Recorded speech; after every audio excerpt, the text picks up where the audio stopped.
Kyrie Irving might be as gifted as any player of his size I've ever seen in the NBA. Now, he is by no means the greatest little man. How could someone measure him for me? How tall is Kyrie Irving? Give me, what's he officially listed at? 6'2". Do we think he's really 6'2"? I don't. I mean, I don't. What do we think he is? Is he 6? Is he even 6'1"? No, he's probably like a good 5'11". Right? Yeah, but I'm gonna put him right at 6 feet.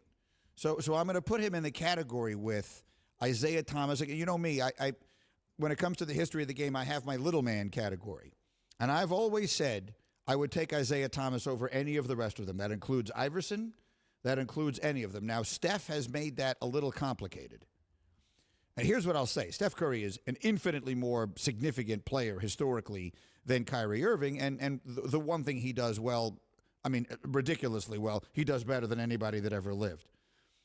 But I've been watching the game my whole life. And I don't think I've ever seen anyone who handles the ball better than Kyrie Irving does. The colloquial term for it, obviously, is handles. I think he has the best handles I've ever seen. But more significantly, he doesn't just use them for fun. Like there was a guy named Marcus Haynes who used to be the fancy fun dribbler for the Harlem Globetrotters.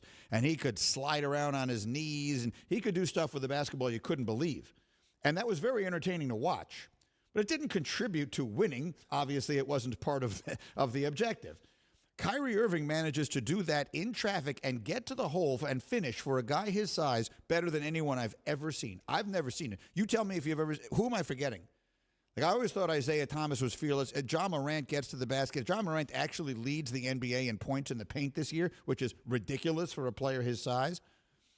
But Kyrie Irving, I think, is as gifted as any player I've ever seen. And what you are reminded of as you watch him, I don't want to get into a whole thing now on the decisions he's making and his mentality and all the rest of that, because that's just not a fun conversation to have.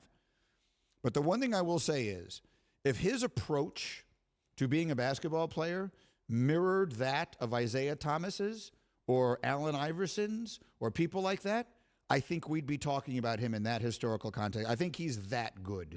And I think that sometimes someone has to be in a situation like this that makes you pay even more attention to it. I mean, he's never been the best player on his own team, and his team was any good. Obviously, in the championship that he won in Cleveland, he wasn't the best player. Goes to Boston, that's an abject disaster. Right now, Kevin Durant is clearly the best player on that team, of course.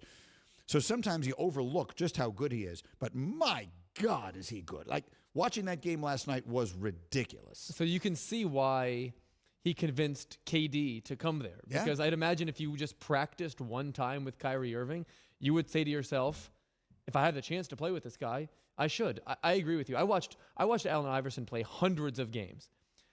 I'm not sure Kyrie Irving is better, but Kyrie Irving is more skilled and thus probably more skilled than any player I've ever seen. Allen Iverson had heart, grit, and toughness that I think were equaled only, in my experience, by Isaiah.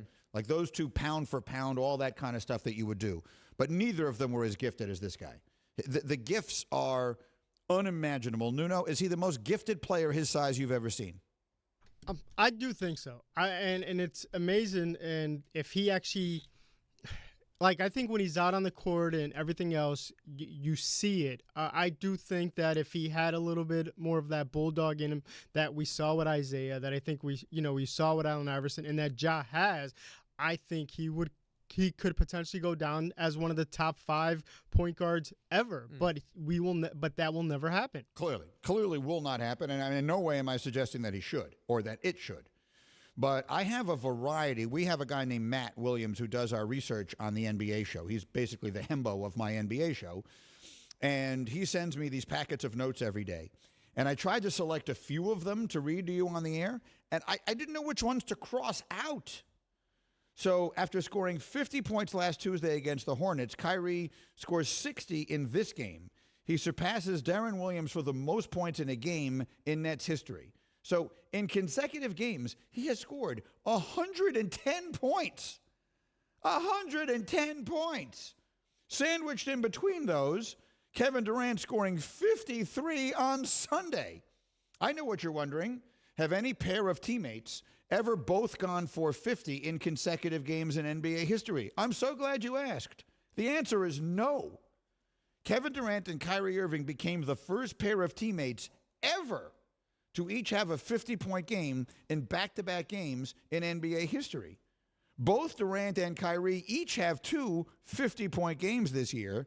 They are the second pair of teammates ever to do that in the same season. Elgin Baylor and Jerry West, 60 years ago, are the other. Kyrie Irving had 41 of his 60 in the first half. It's the most by any half in any half by Nets history, and the most in a first half by any player since Kobe in 2003. He's the first player in NBA history to score 60 points after missing the previous game. He now has at least a share of the single-game scoring record with both the Nets and the Cavaliers. LeBron James and Wilt Chamberlain are the only other players to hold the single-game scoring record for multiple franchises. Kyrie Irving had one of the great games and is in the middle of one of the great stretches that we've ever seen in basketball history. And it is being overshadowed by, obviously, more important matters in the big picture, in the scheme of things. But I think last night just sort of turned a switch in me. And I will just say this. If there is a change in the vaccine mandate, I don't know that there's going to be, and I'm not here to say there should be, which is to say, I believe that the rules should remain in place. The rules should be based on what is most important. I don't have all the data in front of me and all the information and all the repercussions and everything else. The rules should not be impacted in any way by the basketball teams, okay? We should not do anything that is based around what is in the best interest of a basketball team. Thank you for watching ESPN on YouTube. For live streaming sports and premium content, subscribe to ESPN+.